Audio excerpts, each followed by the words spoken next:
એના સચિવોએ કીધું કે તમે તો માયાવી છો, રામ બનીને જાઓ, આબેહૂબ રામ બનીને જાઓ.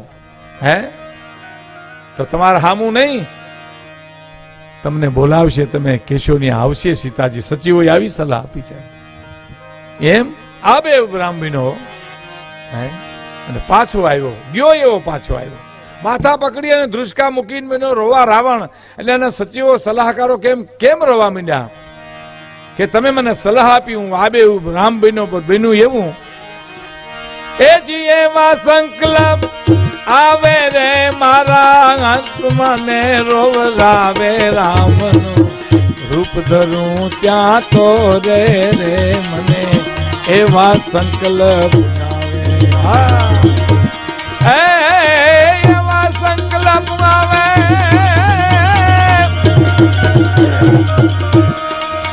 એવા સંકલ્પ આવે રે મારા રુદિયાને રોવરાવે, રામનું રૂપ ધરું ત્યાં તો રે મને એવા સંકલ્પ, એવા સંકલ્પ.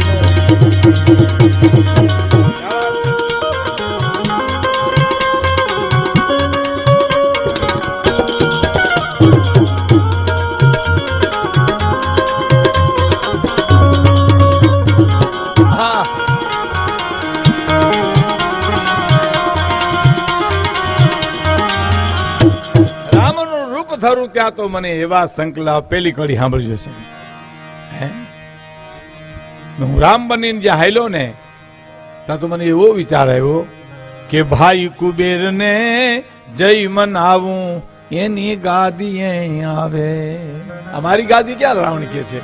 આ લંકા મારું રાજ ક્યાં છે? મેં તો કુબેર ભાંજી પડાવી લીધું છે. પણ રામ જ્યાં હું બન્યો ત્યાં તો ભાઈ કુબેર ને જય મનાવું એની ગાદીએ આવે. અને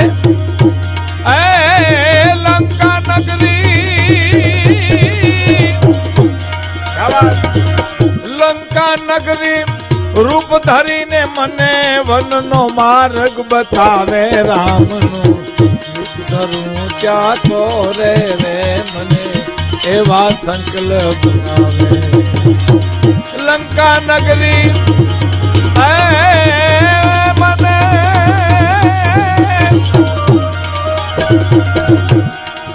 લંકા નગરી રૂપ ધરીને મને વનનો માર્ગ બનાવે, રામ.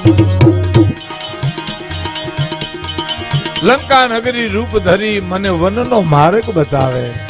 એમ કે છે રાવણ હવે ગઢો થયો, વનમાં વયો જા, તપ કરવા જા. રામનું રૂપ ધરું ત્યાં તો રે મને આવા સંકલ્પ, આવા સંકલ્પ, આવા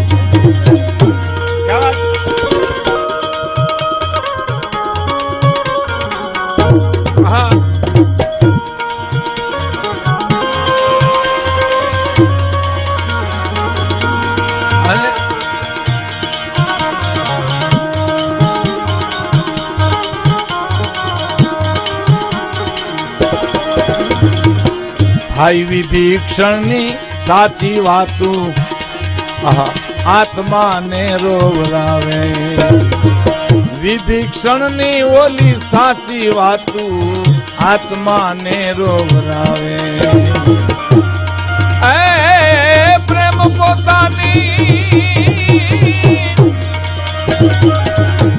પોતાની પોથી ઉઘાડી મને ભરતના પાઠ ભણાવે, રામનું રૂપ ધરું ત્યાં તો રે મને આવા સંકલ્પ, આવા સંકલ્પ.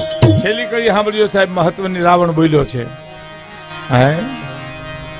ખોટે ખોટો હું જ્યાં રામ બનું ત્યાં હાચો રુદામાં આવે. હું ખોટે ખોટો રામ બનું ને ત્યાં તો હાચું હૃદયમાં આવે. સાચી વાત છે સાહેબ. નાટક ભજવતા ને ભૂતકાળમાં આપણે તો પાત્રોમાં અવતાર આવતો સાહેબ એનો. ખંભાળિયાની બાજુ ગામ રામ વનવાસનું નાટક, એમાં દશરથનું પાત્ર એક વડીલે લીધેલું, ડાયરેક્ટરે આગલેથી કીધેલું, બનેલી હકીકત એના પરિવાર છે સાહેબ અટાણે. અને કીધું કે તમે કઈ કઈ વચન માગે એટલે એવા ધરતી ઉપર ઢળી જાય જો દશરથ બન્યા છો કે ખબર પડી જાય લોકોને કે વાહ દશરથનો પ્રેમ, વાહ. કે ભલે બાપા હું કોશિશ કરીશ. અને બીજે દિવસે સાહેબ દશરથ થઈને આવ્યા અને કઈ કઈ વચન માંગ્યા. પેલું વચન રામને વનવાસ, બીજું વચન ભરતને ગાદી, અને ધરતી ઉપર ઢળી પડ્યા એના પ્રાણ હાચા વયા ગયા. સાહેબ કલ્પના તો કરો, એનું પાત્ર લે એના પ્રાણ નીકળી જાય. અને મેં જોયું છે સાહેબ, અમારે ત્યાં ભવાઈ રમવા આવતી એ ઓતાર ચડતા એને. હા ખેર એની વાતો કરવા બી તો ઘણું થાય, પણ ખોટે ખોટો હું જ્યાં રામ બનું ત્યાં સાચો રુદામાં આવે. એ ખોટે ખોટો હું રામ બનું ત્યાં સાચો રુદામાં આવે. અને પછી શું થાય? રાવણ કે એ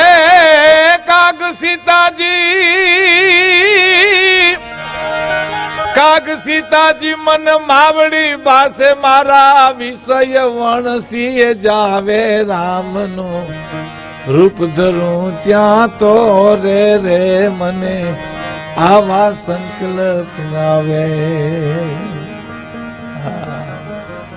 એમ લંકા હોનાની હતી, સંસ્કાર ક્યાં હતા?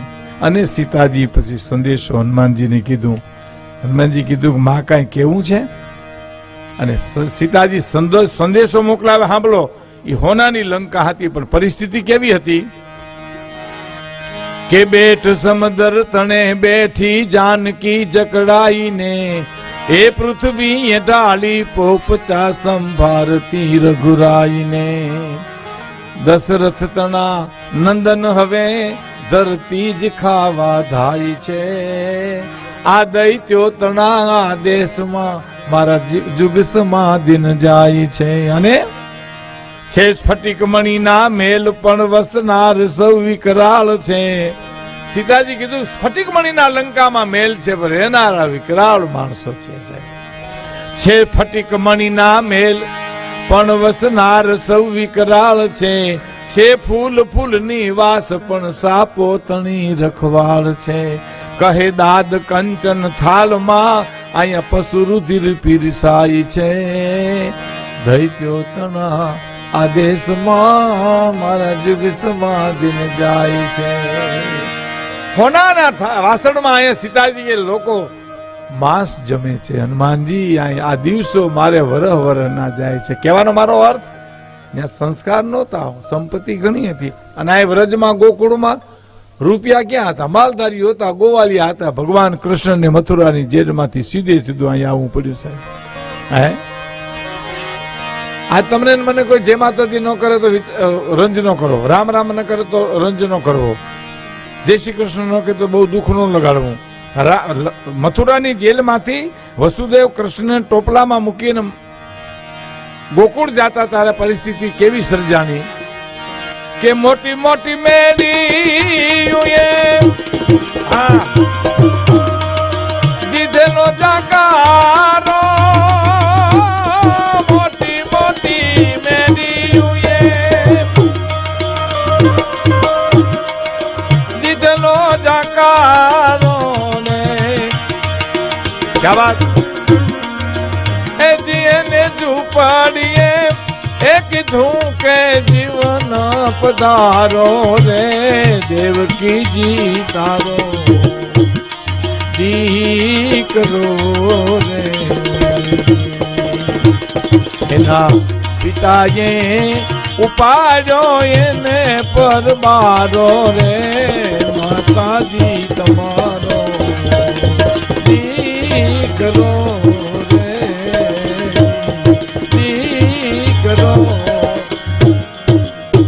મથુરાની જેલમાંથી વ્રજમાં આવ્યા. એને કોઈ ન કીધું અહીંયા આવો, આયા નહીં કંસના બીકથી. અને એને નંદ બાવાને નેહડે કીધું જીવન પધારો. કહેવાનો મારો અર્થ અહીંયા સંસ્કાર હતા, વ્રજમાં સંસ્કાર હતા. હવે ગુણવંત શાહનો એક તમને દાખલો આપું. ગુણવંત શાહ આપણા ચિંતક વડોદરાના ડોક્ટર ગુણવંત શાહ અમારે જુનાગઢમાં બોલ્યા હતા કે અટાણે ગોકુળ જેવા ગામડા છે. સાંભળજો, બહુ સરસ વાત છે. ગોકુળ જેવા ગામડા છે, ગોકુળ જેવી ગાયું છે, ગોકુળ જેવા ગોવાલિયા છે, પણ કૃષ્ણ નામનું પ્લેન લેન્ડિંગ કેમ નથી થતું? અહીં ઉતરતું કેમ નથી?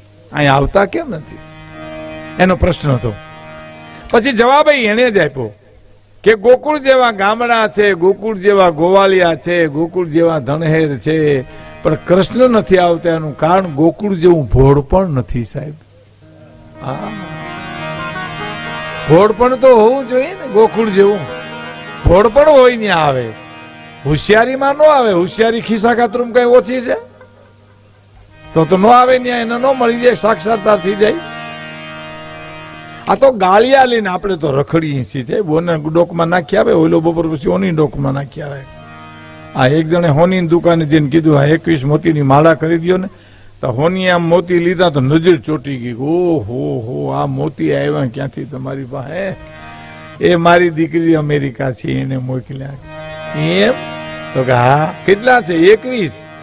ઝવેરી મીંડો ગણવા, સોની 1 2 3 4 5 6 એક ખોરામ નાખી દીધું અને કીધું 20 છે, 21 નથી, તમે ભૂલમાં મને 21 કયો છો, 20 છે. ઓલો કે હું ગણીને હોય આવું તો ગણો ને તમે. એ મીંડો ગણવા 1 2 3 4 5 6 એને ખોરામ નાખી દીધું ને હોનીની નજર નહીં અને કીધું 20 છે, બરાબર કરી નાખો 20 છે, મારી ભૂલ થઈ ગઈ. હવે હોનીએ જે હડફામ કાઢી લીધું, નાખ્યા વિના છૂટકો છે તો 20 કરવા હોય તો હે. એટલે કૈલાસ પંડિતે લખ્યું છે કે અહીંયા કોણ ભલાને પૂછે છે, કોણ બુરાને પૂછે છે, મતલબથી બધાને છે નિસ્બત, અહીં કોણ ખરાને પૂછે છે. કૈલાસ પંડિત, અહીંયા કોણ ભલાને પૂછે છે, કોણ બુરાને પૂછે છે, મતલબથી બધાને છે નિસ્બત, અહીં કોણ ખરાને પૂછે છે. સાંભળજો, અહીંયા અતરને નીચોવીને કોણ ફૂલોની દશાને પૂછે છે. આ તો સંજોગ ઝુકાવે છે, નહીતર કોણ ખુદાને પૂછે છે સાહેબ. કોણ ખુદાને પૂછે છે, કોણ ખુદાને પૂછે છે. ગાલિયાલી રખડે છે સાહેબ. એમ વ્રજમાં ભોળ પણ હતું અને વા સંપત્તિ હતી, સંસ્કાર નહોતા સાહેબ. એ સંસ્કાર હોય ત્યાં સંપત્તિ આવે, પણ સંપત્તિ હોય ત્યાં સંસ્કાર આવે એવું નથી. મારી વાત ત્યાં હતી સાહેબ. એક બીજું, સંપત્તિ કોકને છેતરીને લઈ શકાય, સંસ્કાર કોઈને છેતરીને ન લઈ શકાય. એક જણે અમારે જુનાગઢમાં પંચાટલીમાં દુકાને જઈને કીધું, ચોમાહામાં ટાણે છત્રીનો શું ભાવ રાખ્યો? છત્રીનો વેપારી કે 40 રૂપિયા, બહુ મોંઘી. એમ કેટલા દેવા? તો મારે 5 રૂપિયા દેવા છે. વેપારી કે એમ કરો તો મફત લઈ જાવ, તો 2 દેજો.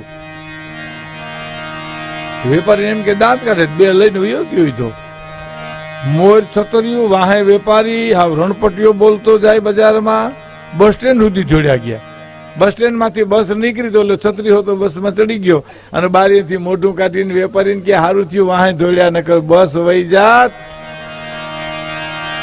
છેલ્લી જ બસ હતી મારી, છેલ્લી બસ હતી મારી. આ છેતરી લઈ શકાય સાહેબ.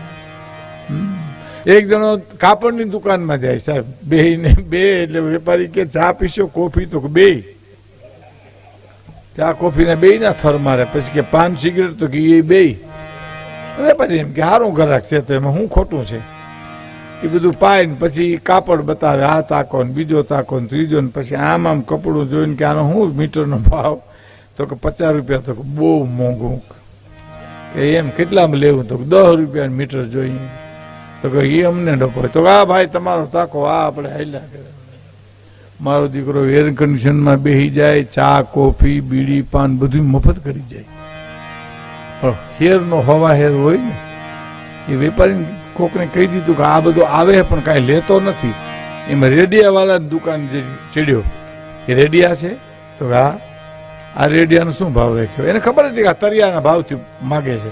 એટલે રેડિયો તો હતો 150 રૂપિયાનો, પણ કીધું 1000 રૂપિયા. 1000 રૂપિયા મને ન પોહાય. ચા પાણી બીજ બધું પી લીધું આમ એર કન્ડિશન રૂમમાં. તો કેટલામાં પોહાય? તો 150 પોહાય. તો હાલો ઉપાડો. અને એર કન્ડિશન દુકાનમાં પરસેવો વળી ગયો એલા લુખાને કે 150 તું કે ઈ જ એમ. આમાં બધા સ્ટેશન પકડાય? તો આ સ્ટેશન બધા પકડાય. પોલીસ સ્ટેશન પકડી દો. તો કે પોલીસ સ્ટેશન આમાં ન પકડાય તો રેલવે સ્ટેશન તો પકડી દે. રેલવે સ્ટેશન આમાં ન પકડાય તો બસ સ્ટેન્ડ તો પકડાય કે નહીં? કે એ ન તો મારે શું કરો રેડિયા ને, મારે તો આ 3 સ્ટેશન નું કામ છે. હાલી દીકરી આમાં હરી નો મળે સાહેબ.